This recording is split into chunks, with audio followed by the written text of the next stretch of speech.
കോഴിക്കോട് താമരശ്ശേരിയിൽ ഒറ്റയ്ക്ക് താമസിക്കുന്ന വയോധികയുടെ വീട്ടിൽ മോഷണം. 7 പവനും 1 ലക്ഷം രൂപയും കവർന്നു. കതിരോട് സ്വദേശി വത്സലയുടെ വീട്ടിലാണ് മോഷണം ഉണ്ടായത്. ഷാദ് റഹ്മാൻ ചേരുന്നുണ്ട് വിവരങ്ങളുമായി കോഴിക്കോട് നിന്ന്. ഷഹദ്, ഈ വയോധികയെ തള്ളിയിട്ട്, മുഖത്ത് തുണിയിട്ട് തള്ളിയിട്ടു, അതിനുശേഷമാണ് ഈ മോഷണം നടത്തിയത് എന്നും വിവരമുണ്ട്. പറയൂ കൂടുതൽ വിവരങ്ങൾ. സ്മിത, താമരശ്ശേരിയിലാണ് ഈ വയോധിക ഒറ്റയ്ക്ക് താമസിക്കുന്ന വീട്ടിൽ മോഷണം നടന്നിട്ടുള്ളത്. അവിടെ നിന്നും 7 പവനും 1 ലക്ഷം രൂപയുമാണ് കവർന്നിട്ടുള്ളത്. താമരശ്ശേരി കതിരോട് സ്വദേശി വത്സലയുടെ വീട്ടിലാണ് ഈ മോഷണം നടന്നിട്ടുള്ളത്.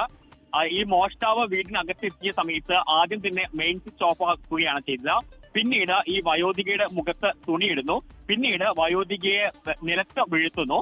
നിലത്ത് വീഴ്ത്തിയ ശേഷം ഇവരുടെ കാലിലുണ്ടായിരുന്ന പാദസരം അഴിച്ചു മാറ്റുന്നു. പിന്നീട് ഇവരെ തള്ളിയിട്ട് മർദ്ദിച്ചതിന് ശേഷം അലമാരയിലുണ്ടായിരുന്ന സ്വർണവും പണവും കവരുകയാണ് ചെയ്തത് എന്നുള്ളതാണ്.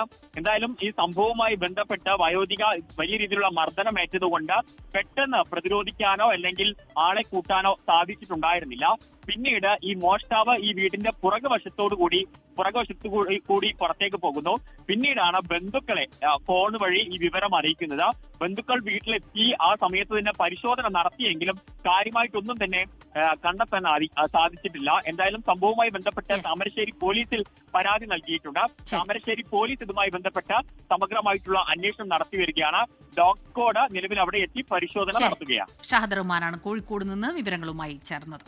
ലോകത്തെവിടെയായാലും ഏത് സമയത്തും 24 വാർത്തകളും ഓഗ്മെന്റഡ് റിയാലിറ്റി പാക്കേജുകളും എക്സ്പ്ലെയിനറുകളും വിശദമായി കാണാൻ ഞങ്ങളുടെ യൂട്യൂബ് ചാനൽ നിങ്ങൾക്ക് സബ്സ്ക്രൈബ് ചെയ്യാം.